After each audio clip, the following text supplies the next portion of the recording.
तो hi guys, आप लोग का स्वागत है मेरे यूट्यूब चैनल विद्या विस्तार में। तो कैसे हैं आप लोग?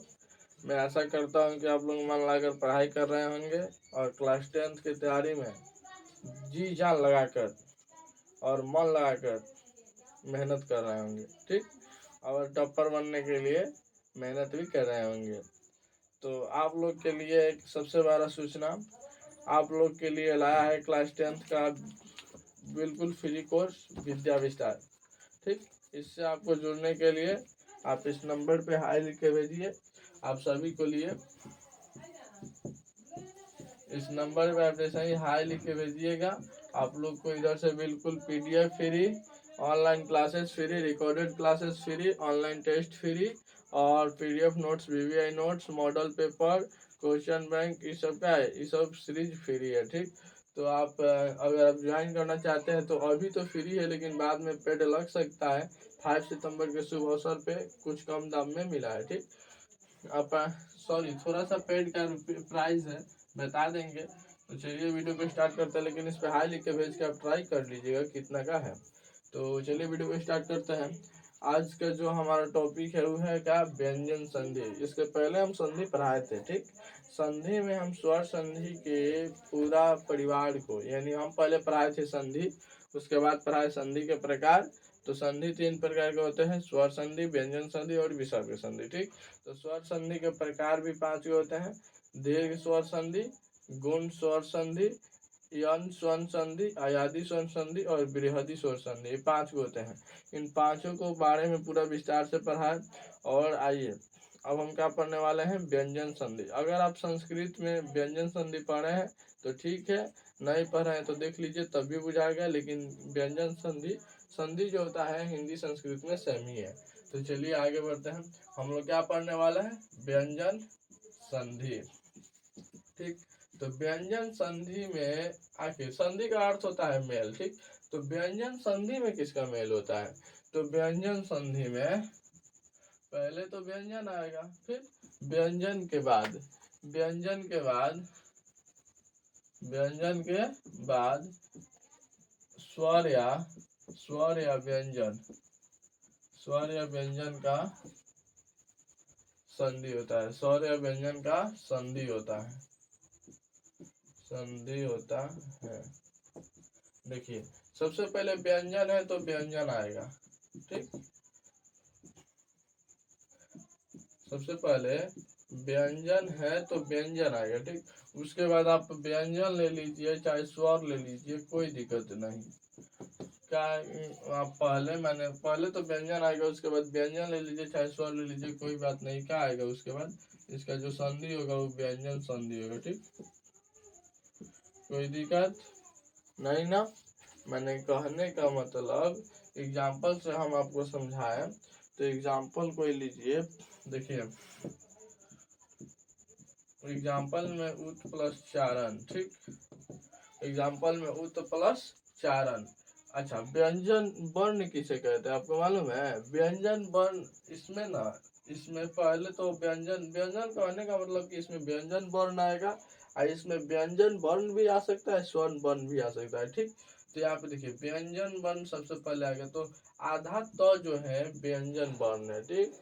लास्ट में अगर उत पढ़ेंगे तो आधा तो है, तो इसलिए का व्यंजन वर्ण है। और उसके बाद भी चा है, इसका मतलब ये भी व्यंजन है, ठीक। तो दोनों का है व्यंजन व्यंजन है। अब बताइए तो ये क्या बनेगा, उत प्लस चारण, तो उच्चारण बनेगा, उच्चारण। क्या बनेगा, उच्चारण, उच्चारण बनेगा। उत प्लस चारण, उच्चारण बनेगा, उच्चारण, ठीक। उच्चारण बनेगा, कोई दिक्कत नहीं ना। उच्चारण बनेगा, तो आधा च में तब्दील हो जाएगा यहाँ पे, सॉरी उच्चारण ऐसे लिखा था, च है ना, तो आधा च में तब्दील हो जाएगा, ठीक। अब देखिए आगे, अगर हम दूसरा एग्जांपल लेते हैं जिसमें लास्ट में व्यंजन आए, इस पहले वाले शब्द में क्या आएगा, सत प्लस चरित्र, सत्य प्लस चरित्र। सत्य प्लस चरित्र अगर हम लेते हैं तो क्या होगा, सत्य ये जो लास्ट वाला था है ना, ये व्यंजन है, यहाँ क्या है व्यंजन, दोनों व्यंजन है। तो सत्य प्लस चरित्र से क्या होगा, तो यहाँ पे होगा सत्य उसी तरह रहेगा, हाई वाला चरित्र उसी तरह रहेगा, चरित्र। इसके बाद यहाँ पे तो का च था तो आधा च हो गया, तो यहाँ पे क्या होगा, यहाँ पे सत्य चरित्र हो जाएगा, क्या चीज, सच चरित्र। यहाँ भी तो का क्या हो जाएगा, च हो जाएगा, ठीक। तो ये कौन सा नियम से होगा आपको आगे मालूम चलेगा। मैंने देख लीजिए, इसमें व्यंजन आता है, यहाँ भी व्यंजन आता है। इसका कोई प्रकार नहीं होता है, इसका क्या होता है, खास नियम होता है। तो चलिए व्यंजन संधि का और आज विसर्ग संधि का नियम पढ़ेंगे। तो व्यंजन संधि के नियम को पढ़ते हैं। अगर आपसे कोई पूछे कि व्यंजन संधि किसे कहते हैं, तो आप बता दीजिएगा। यदि इसमें क्या होता है, इसमें संधि किसका होता है, व्यंजन के बाद कोई स्वर है या व्यंजन है, उसी का क्या होता है, संधि होता है, ठीक। यहाँ पे उसको हम शॉर्ट फॉर्म में लिख दिए हैं। चलिए आगे व्यंजन संधि के इसके नियम देखते हैं। तो इसका प्रथम नियम जो है, ठीक, इसका प्रथम नियम थोड़ा ध्यान से समझिएगा, ठीक। व्यंजन संधि का जो प्रथम नियम है, प्रथम नियम ये कहता है, व्यंजन संधि का प्रथम नियम की कहता है प्रथम वर्ग, ठीक। इसका प्रथम नियम क्या कहता है, ये व्यंजन संधि का नियम है, ठीक, याद रखिएगा। ये कहता है प्रथम वर्ग, प्रथम वर्ग यानी क्या क्या, क हम कहना क्या चाहते हैं, आप ऐसे क ख के देखे होंगे, क ख ग घ अंग, फिर च छ ज, फिर ट ठ ड, फिर त थ द, फिर प फ ब। तो ई वाला जो लाइन है ना, इसको प्रथम वर्ग कहेंगे, इसको द्वितीय,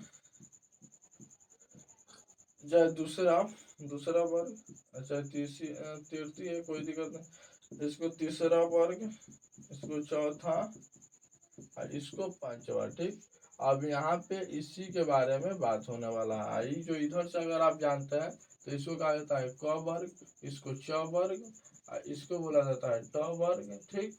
इसका उच्चारण स्थान क्या होता है, इधर में क्या होता है त वर्ग, इधर क्या होता है प वर्ग, ठीक। तो आज हम इसके बारे में पढ़ने वाले हैं, ठीक।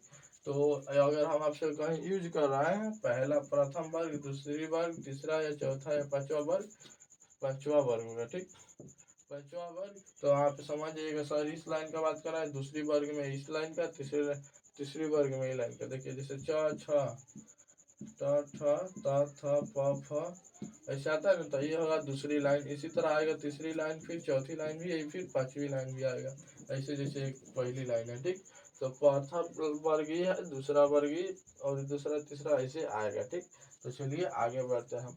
तो इसमें बोल रहा है प्रथम वर्ग, तो इसमें प्रथम वर्ग कौन है, क च ट त फ, क्या है, क च,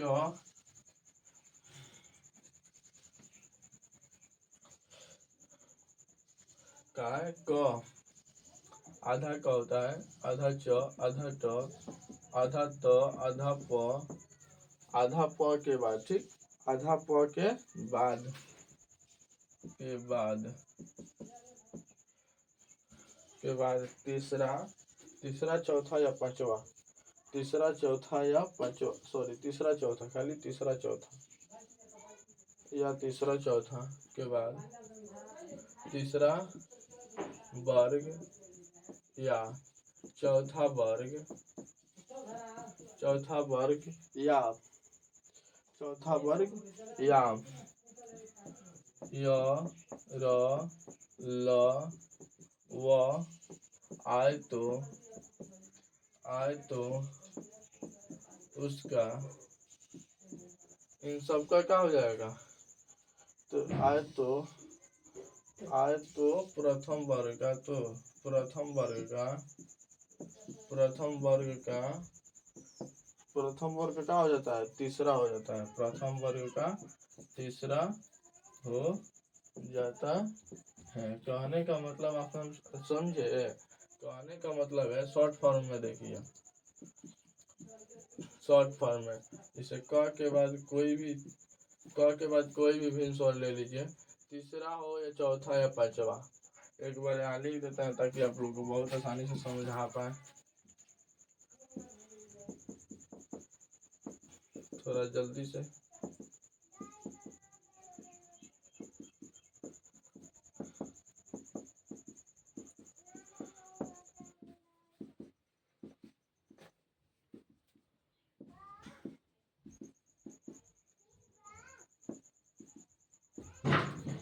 कोई दिक्कत? देखिए इसमें कहा है कि क वर्ग के बाद, क वर्ग मान लीजिए क वर्ग, उसके बाद तीसरा वर्ग या चौथा। तीसरा क्या है इसमें, एक पहला दूसरा तीसरा। तीसरा है कि ग आ जाए तब अच्छा है। ऐसा बात नहीं है कि खाली हम इसका तीसरा ले सकते हैं, किसी का भी तीसरा ले सकते हैं, ब भी ले सकते हैं। ठीक, क्या मान लीजिए हम इसका छोड़ के ब ले लेते हैं, कैसे, ब तो भी तीसरा में ना आता है, तो ब ले या उसका ध ले। तो जानते हैं ये क्या हो जाएगा, जो शुरू वाला है ना उसी का, जो शुरू वाला है उसका तीसरा हो जाता है। ठीक, उसका तीसरा, जैसे ब तीसरा है ना, तो देखिए क्या बोला गया है, समझिएगा ध्यान से। प्रथम वर्ग इतना के बाद तीसरा वर्ग, चौथा वर्ग या इसके अलावा कोई भी आता है तो प्रथम वर्ग का तीसरा हो जाता है। प्रथम वर्ग माने ये वाला, इसी का तीसरा होगा। इसके बाद भले हो ही जाए, हो ही जाए, कोई दिक्कत नहीं है। यहाँ पे शुरुआत में क है तो क का तीसरा वर्ग का है, ग हो जाएगा। ठीक, कोई दिक्कत नहीं ना। आगे देखिए, अगर हम यहाँ पे च लेते हैं ना, च के बाद कोई भी तीसरा वर्ग आ जाए, इधर से सब तीसरा वर्ग है। ठीक, ये भी चौथा वर्ग है, ई वाला में ई वाला चाहे ई वाला। ठीक, यहाँ पे ई वाला, जैसे कि या र आ जाए या ल आ जाए या वो आ जाए। ठीक, या इन सब में से कुछ कोई भी आ जाए च के बाद। ठीक, च के बाद कोई भी आए तो सीधे च जो होगा ज में तब्दील हो जाएगा। ठीक, ज जो च का तीसरा वर्ग क्या हो जाएगा, ज हो जाएगा, तो ज में तब्दील हो जाएगा। कोई दिक्कत नहीं ना, समझ गया। अगर ट के बाद कोई भी वर्ण आए तीसरा या चौथा या इसमें से, तो याद रखिएगा ड में तब्दील हो जाएगा। हो जाएगा। बढ़े आगे, इसमें देखिए इसका एग्जाम्पल देखिए, दिगंबर, दिक प्लस अंबर, नहीं सॉरी, दिक प्लस अंबर। ठीक, दिक प्लस अंबर, तो ये अ कहाँ है,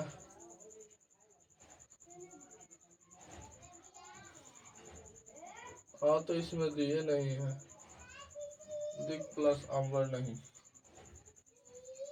दिक प्लस भ्रम, दिक प्लस भ्रम। तो देखिए यहाँ पे क्या है, लास्ट में क है ना, तो यहाँ पे बताइए क के बाद कोई भी भिन्न स्वर है। ठीक, यहाँ पे भ आ रहा है, याद रखिएगा क्या आ रहा है, भ आ रहा है, तो भ चौथा है। ठीक, तो भ्रम, भ आधा र। ठीक, नहीं आधा र फिर भ्रम लिखा है ना, भ्रम यानी पहले भ आ रहा है। ठीक, तो पहले भ आ रहा है यानी वो भी तो चौथा है। ठीक, तो चौथा है तो किसी भी, हम बोला है ना प्रथम वर्ग के बाद तीसरा चौथा या आए तो उसका प्रथम वर्ग का तीसरा हो जाता है, तीसरा यानी तीसरा वर्ग हो जाता है। तो प्रथम वर्ग का है क है और उसके बाद आया है तीसरा, बोले चौथा, तो क का तीसरा हो जाएगा, तो दी क और भ का, क और भ को है उसी तरह उतर जाएगा भ्रम। ठीक, तो भ्रम उसी तरह उतर जाएगा, लेकिन जो यहाँ पे क है इसको अगर आधा क है तो आधा ग में तब्दील कर देगा। कोई दिक्कत नहीं ना, सही है। दिग्भ्रम बहुत मस्त बना है। ठीक, अब देखिए आगे, दिक प्लस अंबर, दिक प्लस अंबर, यहाँ पे देखिए सॉरी ई वाला नहीं, इस ई ऐसे होगा, आधा क है उसके बाद अ है तो दी। ठीक, इसके बाद कोई भी माने इसकी तरह चौथा या वर्ण आता है तो दी के बाद क्या आया है, और को अब हटाएगा तो म आया है। ठीक,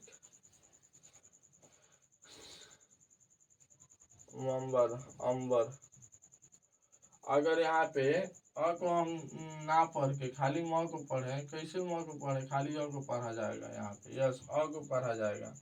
तो यहाँ पे देखिए, तो अगर यहाँ पे इसको हम जोड़ेंगे तो दी आई मांबर उसी तरह लिखे पहले। ठीक, अब यहाँ पे आधा क और अ को जोड़िएगा तो सीधे ग में तब्दील हो जाएगा। ठीक, कोई भी भिन्स हो रहा है तो क का क्या हो जाएगा तीसरा, यानी क ख ग तीसरा हो जाएगा। ठीक, तो तीसरा क्या होगा ग, और ये अ है तो उसको पूरा ग कर देगा। ठीक, समझ है? ये पहला नियम है। देखिए इसमें का कुछ और बताता है।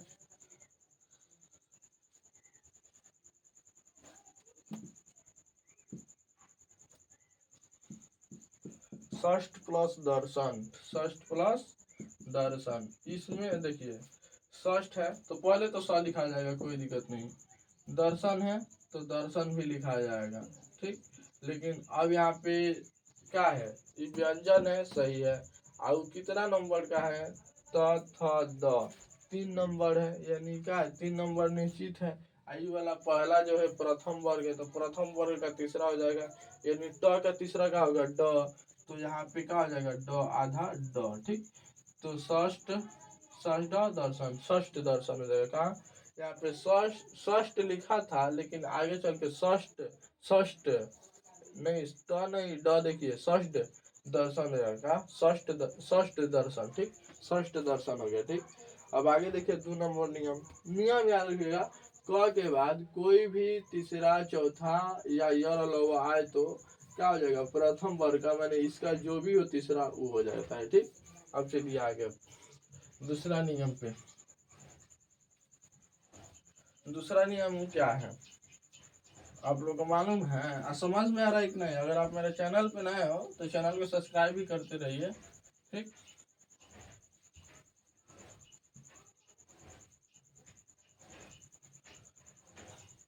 चलिए दूसरा नंबर नियम क्या है इसका। दूसरा नंबर नियम क्या है? दूसरा नंबर नियम है प्रथम वर्ग इतना इतना के बाद म न आए तो प्रथम वर्ग का पांचवा हो जाता है।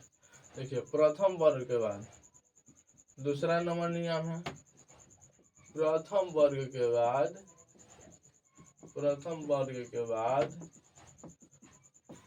प्रथम वर्ग यानी यहाँ पे सॉरी 1 मिनट लिख दो, प्रथम वर्ग 1 है, क है, च है, ट है, त है, प के बाद प है के बाद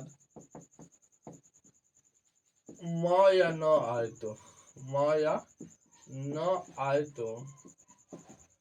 तो प्रथम वर्ग का पांचवा वर्ग हो जाता है। पांचवा वर्ग हो जाता है, पांचवा वर्ग हो जाता है या पांचवा हो जाता है। ठीक,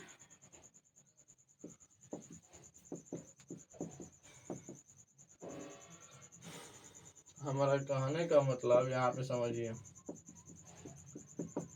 क्या है, नियम क्या है, प्रथम वर्ग के बाद यानी क च ट प के बाद म और न आ जाए तो प्रथम वर्ग का पांचवा हो जाता है। जैसे हम बोले आपसे क के बाद कोई भी एगो ले लीजिए जो कितना म, जैसे क के बाद म ले लेते हैं। ठीक, क के बाद हम म ले लेते हैं तो फिर क्या होगा, क के बाद अगर हम म ले लेते हैं तो फिर क्या होगा, यहाँ पे क का पांचवा हो जाएगा, वहां पे गलती से मिटा दिए। तो सोचिए क का जो पांचवा वर्ग का है अंग है, क में जो पांचवा है वो अंग है, तो क्या हो जाएगा अंग हो जाएगा। ठीक, आधा अंग। अगर हम च के बाद आप न ले लिए, ठीक, च के बाद आप न ले लिए तो च का जो है पांचवा हो जाएगा, यानी य हो जाएगा। ठीक, उसी तरह या प के बाद आप क्या चीज म या न कोई भी ले लिए दोनों में से, तो क्या हो जाएगा आपका प का जो है पांचवा हो जाएगा, यानी म आधा म हो जाएगा। ठीक, आधा म हो जाएगा। या ट के बाद आप ले लिए आधा म या न ले लिए आ रहा है तो क्या हो जाएगा सीधे होगा ट का जो लास्ट वाला है क्या ठ है सॉरी अरा है, अरा हो जाएगा आधा अरा। ठीक, अगर हम त के बाद म या न आ जाता है, क्या है जहाँ हम बता रहे हैं कहाँ संधि होगा, तो या म आ जाता है तो वहाँ पे सीधे न का आधा हो जाएगा। ठीक, तो ये वाला इसका रूल था। चलिए आगे बताते हैं कैसे लिख दिया है क च ट त फ। ठीक, तो आगे इसका एग्जांपल देते हैं जगत प्लस नाथ। जगत प्लस नाथ। ठीक, इसका एग्जाम्पल है। तो यहाँ पे लास्ट में आ रहा है तो, उसके बाद आ रहा है न। तो बोले ना जो तो और न आएगा तो फिर इसका आधार कुछ और होगा। ठीक, देखिए अगर हम इसको तोड़ेंगे नाथ को, नाथ कैसे लिखा गया होता है, आधा न प्लस आ फिर आधा थ प्लस अ। तो शुरुआत में क्या है, आधा न है कि नहीं, आई लास्ट जगत में लास्ट में क्या है, लास्ट में त है। तो पहले तो त आ रहा है ना, और फिर उसके बाद क्या आ रहा है, आधा न आ रहा है। तो बताइए इसका संधि कहाँ हम कहीं बताए हैं। तो और इन न का जो होता है आधा न हो जाता है। ठीक, यहाँ पे न लोग रहा है ना। तो पहले तो जगत लिखिए, सॉरी जग, जग लिखिए। पहले तो आप जग लिखिए, जगत नहीं लिखेंगे कैसे, तो अभी लिया गया है। इसमें खाली अभी इतना को हम लेके कैसी बनाए हैं, आधा नौ बनाए हैं। जैसे कि तो और आधा नौ को मिलके नौ बनाए हैं। अब आकार को जोड़िएगा, जैसे कि यहाँ पे नौ आ रहा है ना, तो नौ में आकार को जोड़िएगा आ को, तो सीधे ना बनाएगा। और उसके बाद था उसी तरह जोड़ेगा, यानी जगन्नाथ। क्या हो जाएगा, जगन्नाथ। ये वाला था उसी तरह उतर गया। और यहाँ पे हल्का सा ना आ रहा था, लेकिन यहाँ पे आ बचा था जो उसको पूरा ना कर दिया। समझ में आ रहा है हम कहना क्या चाहते हैं। पहले तो आप देखिए नाथ कैसे टूटा था, वो वाला नाथ नहीं, इसको तोड़े कैसे थे हिंदी में, आधा न फिर आ फिर थ, आधा था फिर और। ठीक, तो मान लीजिए इसका कोई काम नहीं, पूरा थ रखिए। ठीक, अब देखिए इसमें का पहले वाला न निकल गया था ना, तो फिर आ बचा। कैसे कि अगर हम न निकाल लिए तो अगर इन दोनों को जोड़ेंगे तो ना आएगा। उसी तरह फिर जब अभिक्रिया हुआ, मैंने कहा जब ज्वाइन हुआ, संधि हुआ, तो फिर यहाँ पे आधा न आया था। तो आधा न और आ जोड़ेंगे, और उसके बाद लास्ट में था जोड़ेंगे, और उसके पहले आया था जग जोड़ेंगे, तो फिर क्या होगा, तो जग उसी तरह रह जाएगा, इन दोनों को मिला के ना हो जाएगा, था उसी तरह। तो क्या होगा, जगन्नाथ हुआ। समझे, समझ गए, जगन्नाथ। अब आगे देखिए एग्जाम्पल में दूसरा, दूसरा एग्जाम्पल क्या है, अत प्लस नत्ती, अत प्लस नत्ती।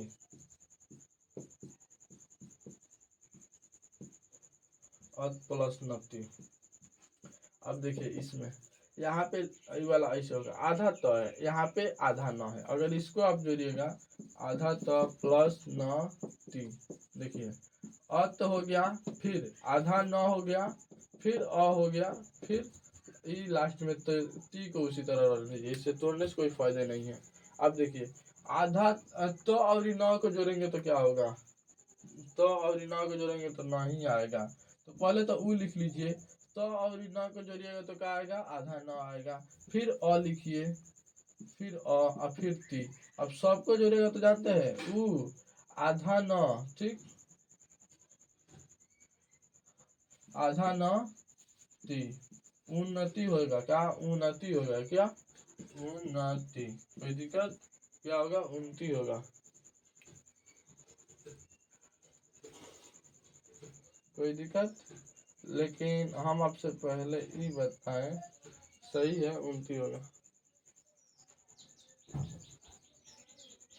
चलिए आगे 3 नंबर नियम पे।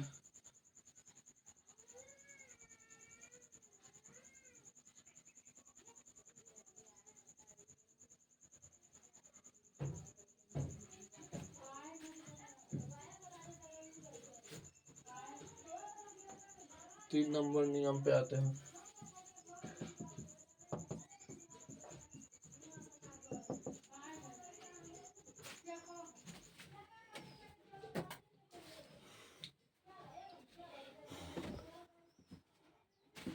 तीन नंबर नियम है, यदि म के बाद, यदि म के बाद, यदि म के बाद कोई व्यंजन वर्ण आए तो म अनुस्वार में हो जाता है, या म के बाद कोई व्यंजन आए तो व्यंजन पांचवा हो जाता है, व्यंजन का पांचवा हो जाता है।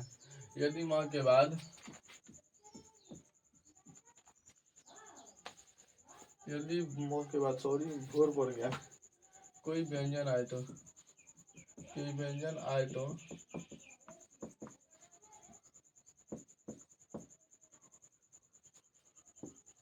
म अनुस्वार में, अनुस्वार मतलब जानते हैं, अनुस्वार, अनुस्वार का मतलब होता है उतारवा जो नहीं होता है, जैसे यहाँ पे इसी को अनुस्वार कहते हैं, ठीक। अनुस्वार में या पांचवा में बदल जाता है, पांचवा में बदल जाता है।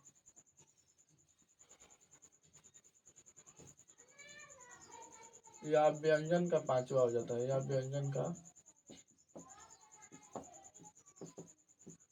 पांचवा हो जाता है।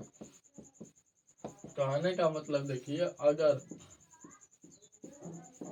कहने का मतलब है अगर माँ के बाद, ठीक, माँ के बाद कोई भी व्यंजन आ जाए तो व्यंजन कैसे, जैसे कि र ले लिए, तो जो माँ है अनुस्वार में तब्दील हो जाता है, जो माँ है अनुस्वार में तब्दील हो जाता है। तो ये कैसे होगा, ये जो माँ और र है ना, तो र पे अनुस्वार हो जाएगा, इसको कहा कभी कभी माँ पर आ जाएगा, ठीक। चलिए इसको एग्जाम्पल से समझाते हैं, ऐसा नहीं बुझा रहा है, ठीक। अहम प्लस कार, क्या है, अहम प्लस कार। देखिए सबसे पहले क्या है, लास्ट में म है और यहाँ पे क्या आ रहा है, को आ रहा है, तो इसका दो गो रूल है, क्या तो आप अनुस्वार में ले जा सकते हैं, नहीं तो इसका पांचवा हो जाएगा, ठीक।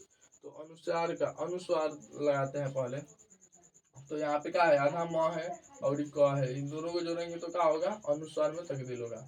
तो अहम, मन छोड़ देंगे, आज जो कार है उसी तरह लिख देंगे, ठीक। अब देखिए म और क को जोड़ने के बाद क्या बन रहा था, अनुस्वार, तो इस पे लगेगा, तो अहं क्या होगा, अहं, अहंकार होगा, क्या होगा, अहंकार।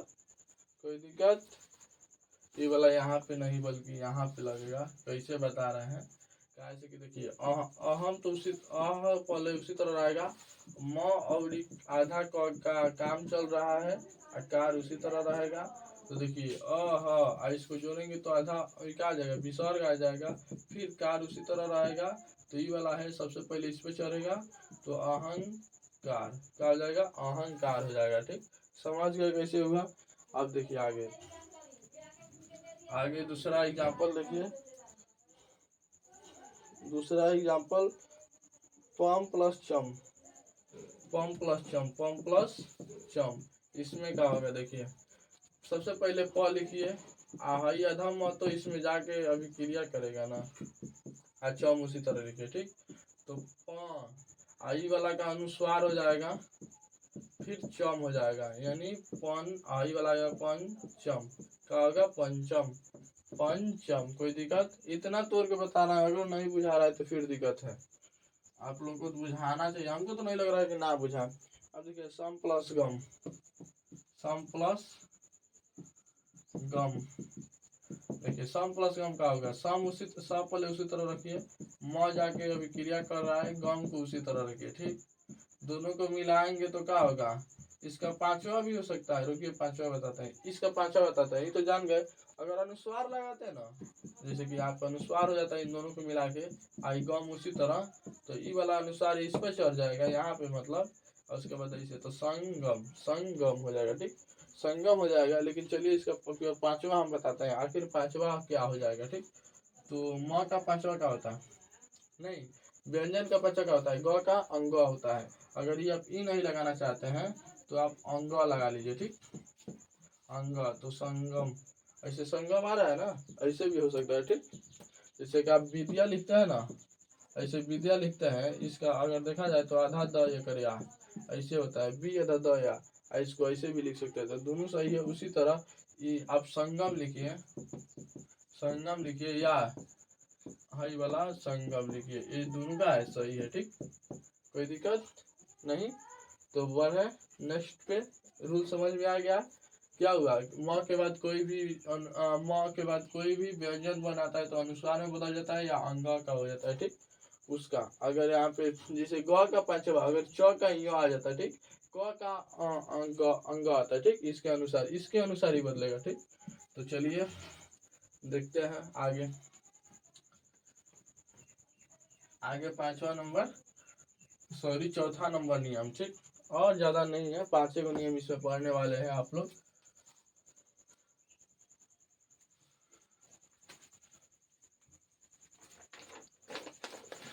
जो नियम है अगला चौथा नंबर, यदि त के बाद, त या द के बाद, यदि त या द के बाद,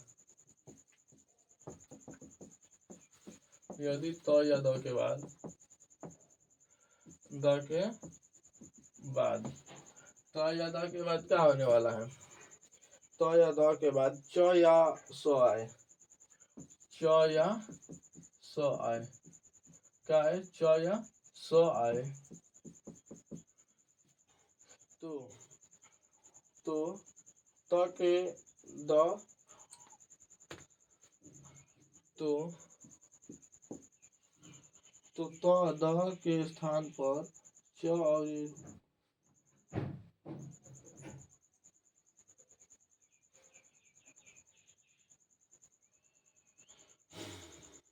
कहने का मतलब, तो च के स्थान पर, च के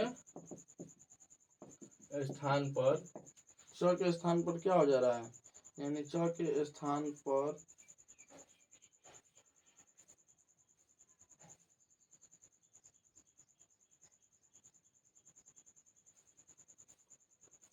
इसमें ऐसे नहीं लिखा है, एक मिनट, इसमें लिखा है कि तो त द के, समझा रहा है कहना क्या चाहता है, त द के स्थान पर, त द के स्थान पर, स्थान पर च या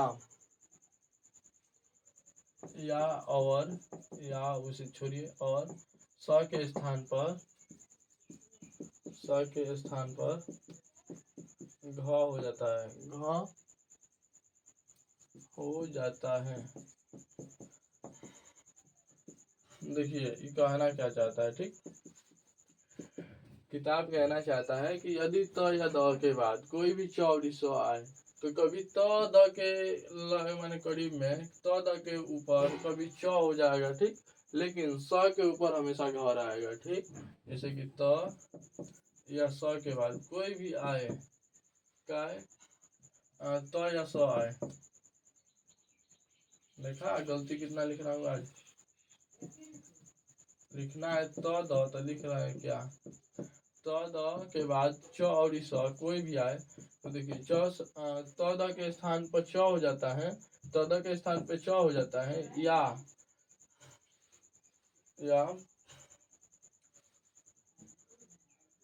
स के स्थान पे, इसका मतलब अगर द तो कभी काल का होता है, अगर स से अभिक्रिया कराया जाए तो घ हो जाता है, ठीक। अगर दोनों से अभिक्रिया हो रहा है, कभी काल च में भी और कभी काल घ में भी परिवर्तन हो जाता है, इसमें कहने का मतलब यही है, ठीक।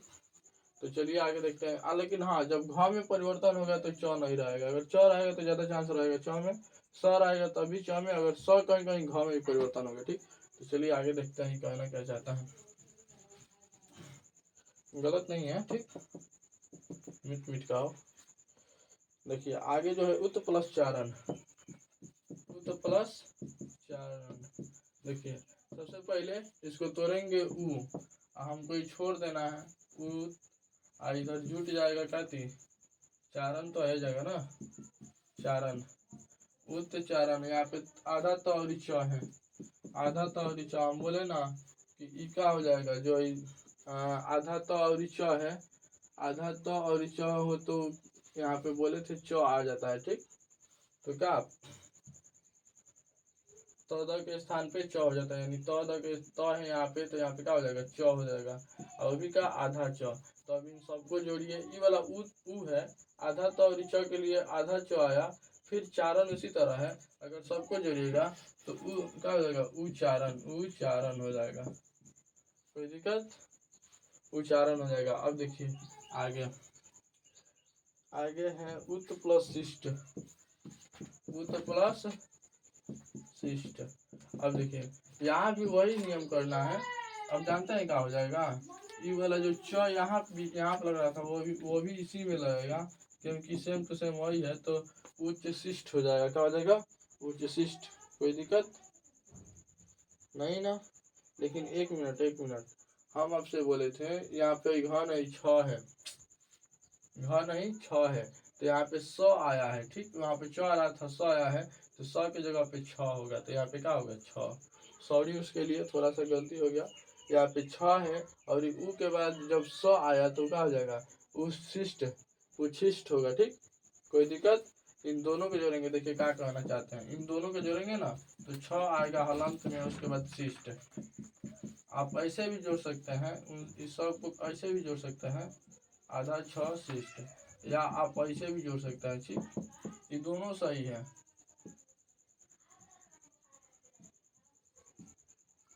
रुपया,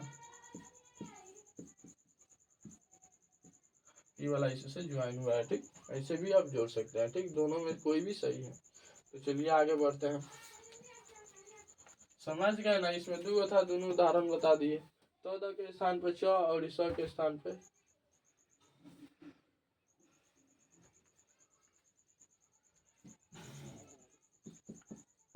अब पूरा सही हुआ, आप देख लीजिए। चलिए बढ़ते हैं आगे, एक बार पढ़ लीजिएगा इसको भी। 5 नंबर लास्ट नियम है, ठीक, इसको पढ़ने के बाद अब चलते हैं विसर्ग पे। इसमें तो नियम वैसे तो कितने ना दिया है, बहुत ज़्यादा, लेकिन हमारा जो 10th लेवल का है वो 5 गो नियम से ही हो जाएगा, ठीक। जैसे कि नियम क्या है, यदि तो या द के बाद, ओ फिर आया तो या द के बाद, यदि तो या द के बाद, तो या द के बाद, तो या द के बाद ल आ रहे तो या द के बाद ल रहे तो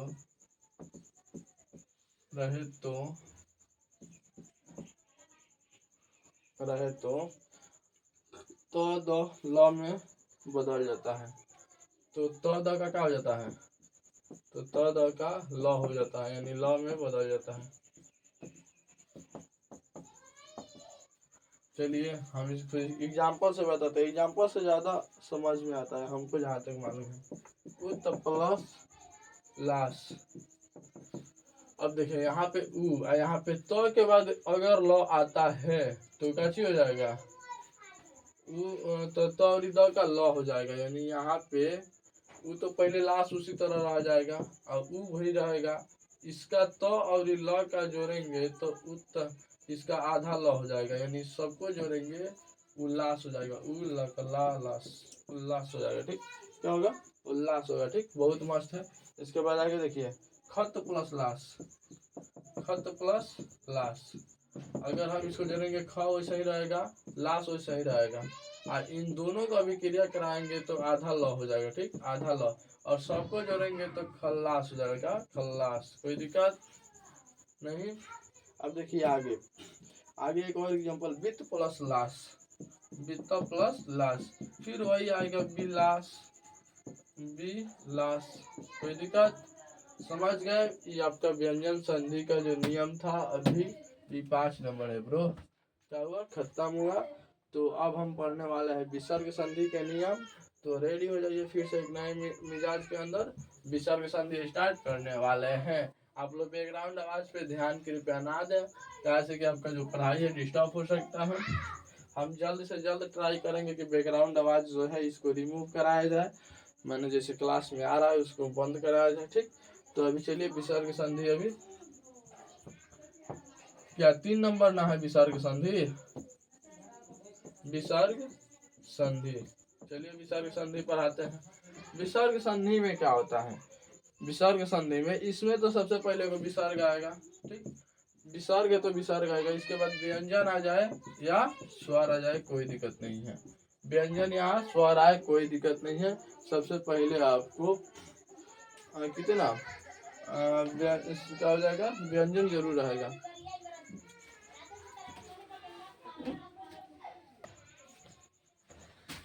तो सोच रहा है कि आज तो टाइम है ज़्यादा हो गया, हमको कहीं जाना भी है, तो सॉरी विसर्ग संधि आज नहीं पढ़ा सकते हैं। तो मिलेंगे नेक्स्ट वीडियो में, तब तक के लिए बाय। और आप मेरे चैनल पर नए तो मेरे चैनल को सब्सक्राइब कीजिए, और पूरा देखने के लिए thank you for watching, thanks.